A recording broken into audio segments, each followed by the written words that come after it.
मित्रों, वैदिक ज्योतिष केंद्र में आपका स्वागत है।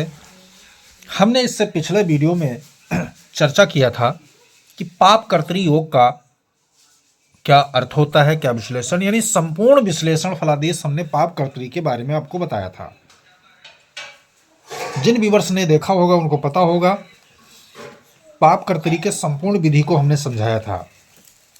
आज उसका सेकंड वर्जन है। आप मान लीजिए कि अगर पाप कर्तरी बनता है तो शुभ कर्तरी योग भी बनेगा, यानी पाप कर्तरी पापी ग्रह क्रूर ग्रहों के साथ अगर बनता है तो जो शुभ कर्तरी होगा वो शुभ ग्रह से बनेगा। आज हम शुभ कर्तरी योग के बारे में विश्लेषण करेंगे। शुभ कर्तरी योग में थोड़ा सा टर्म ऑफ कंडीशन चेंज रहता है, क्योंकि फलादेश महत्वपूर्ण रखता है, फलित महत्वपूर्ण रखता है ज्योतिष शास्त्र में। अगर आप फल निकालना जानते हैं तो अच्छे ज्योतिषी बनेंगे, अच्छी कुंडली पढ़ना आपको आएगा। इसीलिए सबसे महत्वपूर्ण जो विषय सब्जेक्ट होता है वो होता है किसी कुंडली को पढ़ना और उसका फल निकालना, फलित करना। तो चलिए आज वीडियो स्टार्ट करते हैं हम शुभ कर्तरी योग के विश्लेषण के ऊपर।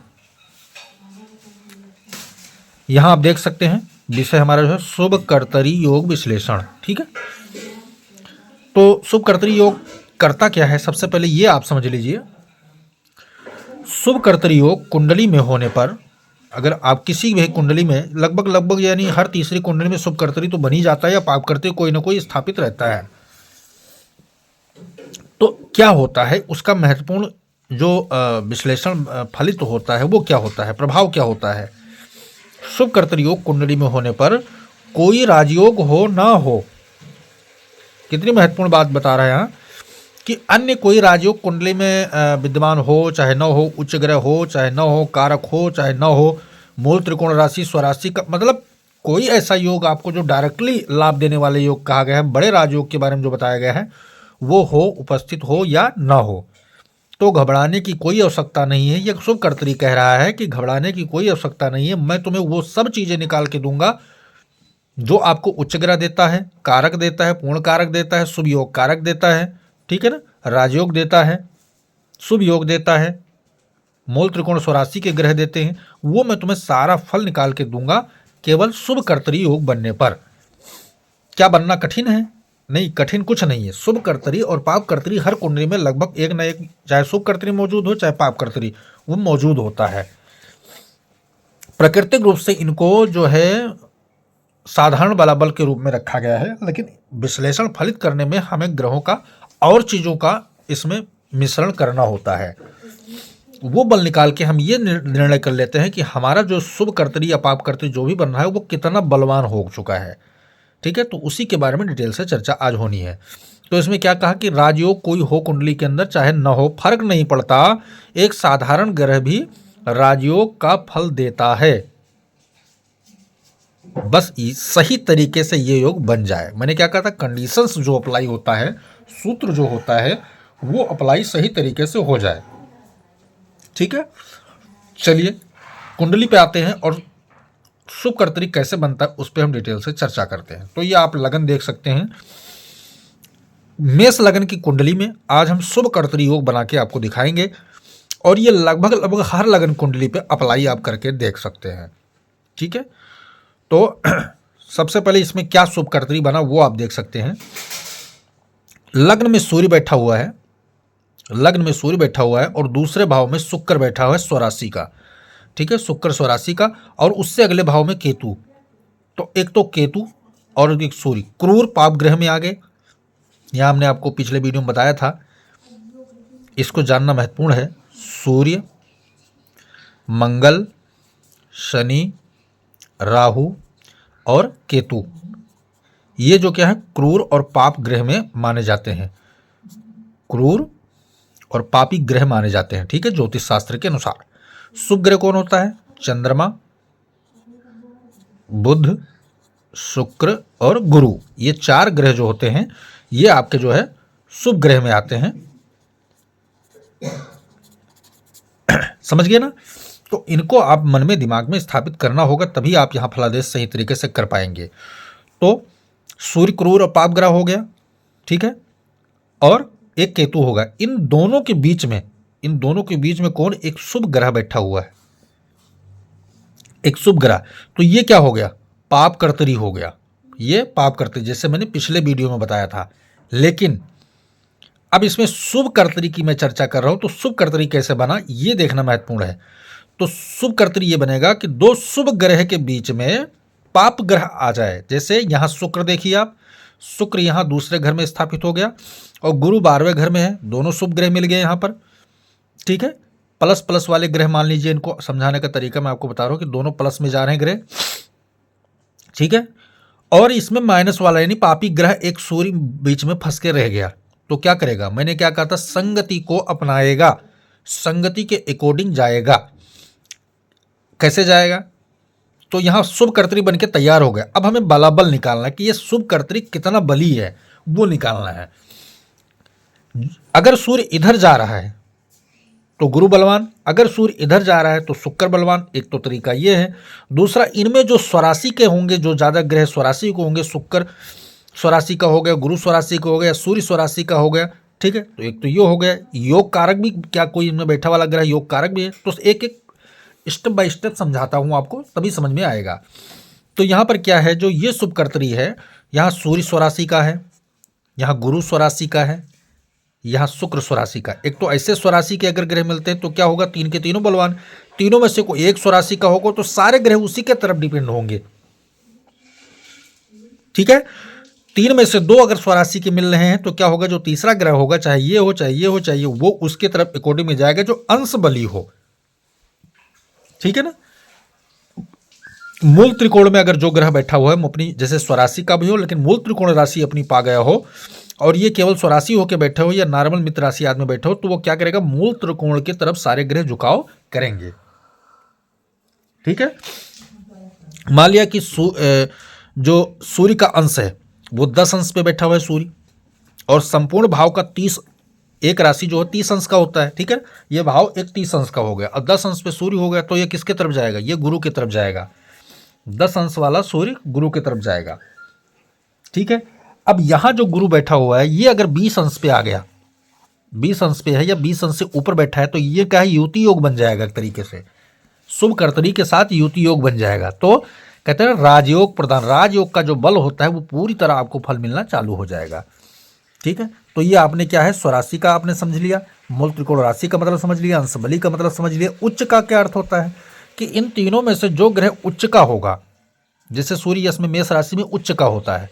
ठीक है, सूर्य मेष राशि में उच्च का होता है, ये दो स्वराशि के अपने वृषभ राशि का स्वामी शुक्र, मीन राशि का स्वामी गुरु, लेकिन यहाँ सूर्य उच्च का है। तो उच्च का अगर कोई ग्रह मिलता है तो क्या करेगा, जिसका अंश बल सूर्य की तरफ झुकाव, मैंने क्या कहा था, अंश बल, जिसका अंश बल सूर्य की तरफ झुकाव ज्यादा होगा वो सूर्य उसके तरफ जाएगा। तो समझ में आ गया होगा उच्च का क्या स्थिति आया, कारक। क्या इस कुंडली में इन तीनों के द्वारा जो शुभ कर्तरी बन रहा है कोई कारक भी है, कारक है क्या, अगर कारक है, जैसे क्या, जिन ग्रह की दो राशि हैं वो दो के दो, और जिनकी एक ही राशि है वो एक ही, क्या केंद्र के और त्रिकोण के भाव में आ रही हैं। तो जैसे मैंने क्या कहा कि सूर्य यहाँ उच्च होकर बैठा हुआ है, तो उसकी सूर्य की राशि होती है 5 नंबर यानी सिंह राशि। तो सिंह राशि कहाँ है, त्रिकोण के भाव में है, तो सूर्य कारक भी बनता है। यानी कुल मिला के हमें यह देना है, कारक भी शुभ कर्तरी में आ जाता है तो एक और राजयोग आपके स्थापित हो गया, योग कारक भी हो गया। ठीक है, योग कारक भी हो गया।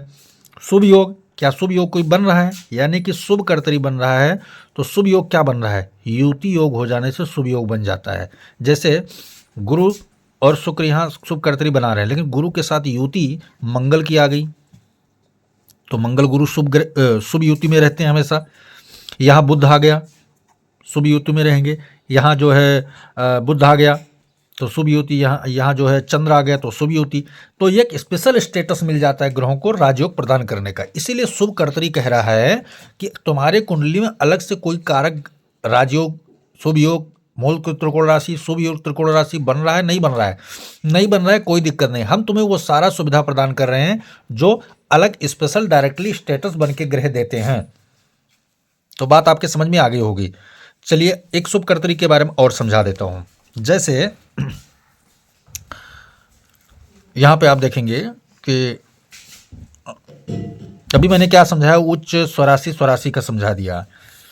अब आपको शुभ कर्तरी में समझा रहा हूं हाँ, ये देखिए चंद्रमा यहाँ स्वराशि का है, मंगल मित्र राशि में है और शुक्र जो है मित्र राशि में है। तो जो ये शुभ कर्तरी होगा ये क्या कैसे फल देने का काम करेगा इसको जानना। अब चंद्रमा एक तो यहाँ बलवान हो गया, दूसरा क्या है कारक भाव में यानी केंद्र के भाव में भी आ गया। लेकिन यहाँ जो शुक्र है ये मित्र राशि में तो जरूर है लेकिन कारक भाव भी नहीं है ये, ठीक है, कारक भाव भी नहीं है, लेकिन शुक्र यहाँ नीच का भी है, शुक्र यहाँ नीच का भी है। तो ये शुभ कर्तरी क्या करेगा, इस शुभ कर्तरी जैसा फल नहीं देगा, ठीक है ना। अब यहाँ अंश बल, अब इस अंश शुक्र का अंश बल जो बैठने का अंश बल है वो है मान लिया 10 अंश पे है, तो कहाँ जा रहा है ये मंगल की तरफ झुकाव ले रहा है। लेकिन मंगल का अंश बल जो है भी 10 अंश है, तो मंगल कहाँ जा रहा है इसके तरफ जा रहा है। यानी कि ये क्या है सपोर्टली अनसपोर्टली सभी ग्रह जो भाग के कहाँ जा रहे हैं, चंद्रमा को देख रहे हैं कि चंद्रमा क्या कर रहा है, उम्मीद लगाए बैठे हुए हैं। तो चंद्रमा स्वराशि का है, कारक भाव में बैठ गया, केंद्र के भाव में भी है, ठीक है ना। तो जो है चंद्रमा जो इनको लोगों को संकेत करेगा वही सारे करेंगे, यानी एक निष्ठ होकर के, यानी जो चंद्रमा फल देगा वही ये दोनों सपोर्ट करके वही फल दे देंगे आपको, अपना इनका कोई वजूद या स्वतंत्रता नहीं रहेगी। अगर यहाँ मंगल का अंश जो है 15 या 20 अंश आ रहा है तो यानी मंगल झुकाव कर रहा है शुक्र की तरफ, तो चंद्रमा क्या करेगा कि मजबूरन इन दोनों के साथ में आएगा, इन दोनों को सुधारने का काम करेगा, तो उतना बल नहीं रह जाएगा। लेकिन अगर डायरेक्टली इन तीनों झुकाव जो है चंद्रमा की तरफ है तो चंद्रमा इनको क्या करेगा, आज्ञा देगा और ये दोनों काम करते जाएंगे। लेकिन चंद्रमा जब इन दोनों के पीछे लग जाएगा, मजबूरी हो जाएगी चंद्रमा की, तो वो बल में थोड़ा सा डिफरेंस आ जाएगा, अंतर आ जाएगा। जैसे ये वाला स्थिति बने तो 100% मान लिया फल है, लेकिन जब वो वाली स्थिति आ जाएगी इन दोनों के अकॉर्डिंग चंद्रमा जाना चाहेगा तब वहाँ परसेंटेज 70 आ जाएगा, 30% घट जाएगा, क्योंकि शुभ कर्तरी तो बन गया इसलिए यह राजयोग तो देगा फल। तो आपके पूरी समझ में आ गया होगा शुभ कर्तरी का अपना एक प्रभाव होता है कुंडली में। अब यहाँ पर कुछ चीज़ें आपको जानना जरूरी है कि शुभ कर्तरी किससे बन रहा है और उसका क्या फल होता है, ये जानना जरूरी है। 1 नंबर कॉलम में आप देखिएगा कि शुभ कर्तरी योग गुरु से बनने पर, अगर ये वो गुरु ग्रह से शुभ कर्तरी योग बन रहा है, मैंने कहा था बलवान गुरु ग्रह अगर निकल के आता है शुभ कर्तरी में तो धन, ज्ञान और संतान तीनों को बढ़ाने का काम करेगा गुरु ग्रह, यानी इसमें आपको सफलता गुरु देता जाएगा, ठीक है। चंद्रमा ग्रह से बनने पर क्या होगा, मानसिक वैचारिक बल आपको बहुत ज्यादा जीवन में दे देगा चंद्रमा। जैसे सोच विचार की क्षमता, याददाश्त की क्षमता, धैर्य की क्षमता आपके अंदर बहुत रहेगी। वैचारिक क्षमता नहीं, सोच समझकर बोलने, विचारधारा को समझने वाला ऐसा व्यक्ति होता है। सामाजिक स्थिति आपकी बढ़िया रहेगी चंद्रमा से अगर बनता है। अगर बुद्ध से बनता है तो क्या करेगा, विवेक का स्वामी बुद्ध होता है, वाक्पटुता का स्वामी होता है, तो आप क्या करेंगे, वक्ता, प्रवक्ता, अधिवक्ता आदि बन जाएंगे, ठीक है, कथावाचक आदि बन जाएंगे, भाषणकर्ता बन जाएंगे, पत्रकार आदि बन जाएंगे, ठीक है। ये विवेक जो है बुद्ध का कारक क्षेत्र माना जाता है। शुक्र से अगर बनता है तो सुख का स्वामी होता है, सुविधा का स्वामी होता है, ये सब कूट कूट के शुक्र आपको देगा, यानी भूमि, भवन, वाहन, लग्जरी, सुख सुविधा, मकान, परिवार, कुटुंब, पति पत्नी आदि जितना कुछ होता है ना वो सब शुक्र के, यानी भौतिक सुख का कारक शुक्र स्पेशल तौर पे माना जाता है। पंचम काल में देखें, लग्न द्वितीय चतुर्थ में अगर ये योग बनता है, लग्न द्वितीय चतुर्थ भाव में अगर ये राजयोग बनता है तो 100% शुभ लाभ देता है ये। पंचम, नवम, एकादश में अगर ये बनता है तो केवल धन से संबंधित होगा। सप्तम, खष्ट और दशम में होगा तो पराक्रम, कैरियर को और विजय को आपको दिलाने का काम ये करेगा शुभ कर्तरी योग। तो फाइनली आपकी वीडियो समझ में आ जाएगा, बार बार देखेंगे बिना स्किप किए हो तभी समझ में आएगा।